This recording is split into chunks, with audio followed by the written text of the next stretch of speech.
Welcome to Uffsides. It's week 17 in the NFL, the last week of the regular season. Oh, goodbye regular season.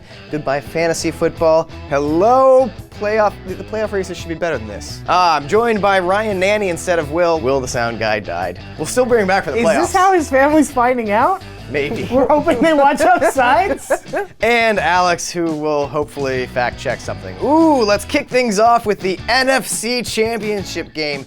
Oh, did I say NFC? I meant NFC South. The 6-8-1 Panthers travel to Atlanta to face the 6-9 Falcons. Wow, the winner of this game really goes to the playoffs. Gets a home playoff game. We're rooting for the tie, I assume. I would be cool with a 6-8-2 Panthers team hosting a game. They have won 3 in a row. All I know is from week 3 through 13, they only won 1 game, and yet they might win their division. Hey, you just gotta get hot at the right time. The Falcons, if they win, would finish the season 7-9, 6-0 against the rest of the NFC South, 1-9 against all other teams in the NFL. And they get to host a playoff game. It's gonna be fun. The Falcons, for better or worse, have actually looked better on offense and even had a life on defense last week against the Saints. Can Mike Smith save his job at this point? Like, that's a thing, isn't it? Mike Smith can save his job, I think, with a playoff win. So a 7-win season and a playoff win. A 7-win season if they can get the home playoff win. This is why our children are soft, because Mike Smith could keep his job. Injury report. Panthers are minus D'Angelo Williams. Blessing in disguise. Falcons, Steven Jackson. Oh, what a shock that your 31-year-old running back got injured late in the season. Another blessing in disguise. Steven Jackson is that car your friend has. It's like, I just spent $1,000 fixing the AC on this, and now the brakes are out. He's like, it's a Corvette, man. And It's you're awesome. Like, you're like, it's one of those like 1987 Corvettes. The Panthers are actually looking kind of good recently. They've won 3 games in a row. Their defense has been playing a lot better. They're giving up less than 15 points a game over the last 3 games. Concurrently, over the last 4 weeks, Jonathan Stewart has 437 yards rushing. Best in the league, right? Yeah. So there you go, Jonathan Stewart. Go Ducks. And they're still gonna keep both of them, both D'Angelo and Jonathan Stewart, for the next 30 years. Oh, they're signed through 2027. It's a sister-wife situation. You either have to divorce both of them and change your name, or you have to stay married forever. Panthers are like, we're gonna make this work. Line on this game is Falcons by 4. I think the Falcons can probably win this game. Somebody has to. By a field. Last second, Matt No, Bryant root for field that tie. Then nobody has to win this game. I'm gonna take the Panthers to cover. goal. Yeah, me too. Sure, like it matters. Playoff implications, ahoy! It's the Chargers at the Chiefs. Chargers are in a de facto playoff game. They got to win in order to get in the playoffs. They're for sure out with the loss. They're for sure out with the loss. Chargers, of course, we thought they were done last Saturday, down 21 points to the Niners at the half. And then Phillip Rivers, true heroics. Despite playing through injuries, playing with, what is it, a bulging disc in his back? That's about to be herniated. What does that mean? What is a herniated disc? Well, what I learned in medical school was Do you even have a degree of any sort? econ, man. All right, move on. Chargers have got some serious injury concerns. Ryan Matthews, Keenan Allen, Phillip Rivers, all banged up. Well, Rivers will for sure play, but Allen and Matthews, we'll see. I feel like Phillip Rivers is in the movie where, like, if you play, you might never walk again. And he's like, F my back. I want to get us into the playoffs. He wants to be Professor Xavier. How do you get that hover chair? Shave my head? He's basically running a little mutant school at his house anyway. Phillip Rivers and his mutant Alabama kids. Got our camera guy cracking up. The Chiefs are favored by 2.5. Arrowhead's a tough place to play. The Chiefs are probably the smart call, but I'm not smart. I'm taking the Chargers. I have no meaningful feelings about this game. NFC West showdown. We're not going to talk about my Seahawks. We're going to talk about the Cardinals at the Niners in Santa Clara. Cardinals 11-4, licking their wounds after the Ryan Lindley experiment. The Niners, meanwhile, 7-8. What happened to the 49ers? It's not your fault. This guy has been useless on Monday mornings. It's not your all fault. season long. Like, it's the closest family members die. Actually, I think Dan Rubenstein could die, and Alex wouldn't be quite so bummed as after a Niners loss. He had a good run. Wow! These aren't even the Niners. These are the backups upon backups of the Niners. I'm pretty sure they're the Niners. I don't even recognize this squad anymore. Yeah, neither do we. It's great. Logan Thomas, step right up. The rookie makes his first NFL start. Ryan, you watch a lot of college football. Yeah.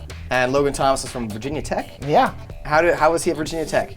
Logan Thomas was always the quarterback who everybody would say, oh, he's got all the physical tools, and if he can just put it together, he's going to be first-round NFL material. And then you would watch a Virginia Tech game and say, I would like to watch anything else, please. And the worst part is he'll still probably throw for 300 yards and 3 touchdowns against the band of backups. That's the dumbest thing you've said all week. Logan Thomas is like a robot from the 1980s where everybody's just impressed that it doesn't blow up. It can't do anything. Alex, can you pull up OddsShark and tell me the line on this game? San Francisco by 7. I like the Niners to win. I don't know about by 7. The Niners just don't have any players anymore. Who are you going to get behind here? I don't know, like Colin Kaepernick, the franchise quarterback. Well, the offense has a couple guys, but no one on defense. Justin Smith, that's the only guy left on defense. Could be his last career game. I will be inconsolable. Do you think you know more facts about Justin Smith or your parents? Justin Smith. I don't trust this Niners team to beat anybody by 7. I'm going to take the Cardinals to cover. Neither do I. Game of the week time. It is Lions at Packers. 2 11-4 teams squaring off for the NFC North title, possibly the number 1 seed. The Packers can get the number 1 seed in the NFC with a win and a Seahawks loss. The Lions can do it with a win, a Seahawks loss, a Cardinals loss, and a complete new... That's it. No. I'm also adding a complete bending of reality because there's no way that happens. Don't interrupt me. Sorry. Ever. Sorry. This is why you don't host. Let's take a look at the Lions' recent performance at Lambeau. Oh, they've lost 23 straight games. Ooh, it also says here 15 of their last 18 against the Packers. Dominic Raiola. Oh, he'll be suspended for a game. It only took him 6 times intentionally trying to injure opponents before the NFL is like, okay, you get a game suspension. We probably shouldn't let you keep doing that. You smoked pot? Oh, that's 4 games. You smoked pot a second time? That's a full season. You have repeatedly tried to injure players on the ground. We'll get around to it. Look, when you try to stomp on a player's ankle, you only hurt that person. But when you smoke illegal drugs, you hurt America. You hurt the integrity of the shield. That's right. The line on this game is Green Bay by 9, taking Green Bay by like 2 touchdowns. Yeah, I think Green Bay covers. Matthew Stafford is not going to be able to keep pace with Aaron Rodgers in this game. Sunday night football, the 10-4-1 Bengals travel to Pittsburgh Heinz Field to take on the 10-5 Steelers for the AFC North Championship. Both teams are guaranteed spots in the playoffs. Well, since you can still get a bye. Yeah. If Denver Ooh, wins. that's right. If they do that, they're going to need to have Andy Dalton throw less and hand off more. Andy Dalton got a lot of credit for getting over the so-called big night game hump, even though he didn't play that well. No, I threw a pick 6. And it's his fault AJ Green got hurt. I slept through it. Oh, what's AJ Green's story? He's got a bruised biceps. He'll try to play, but too early in the week to really know. I mean, we've seen receivers don't need both arms. Can catch with one, just a bruise. It's one of those things where you've got Andy Dalton throwing against a weak secondary.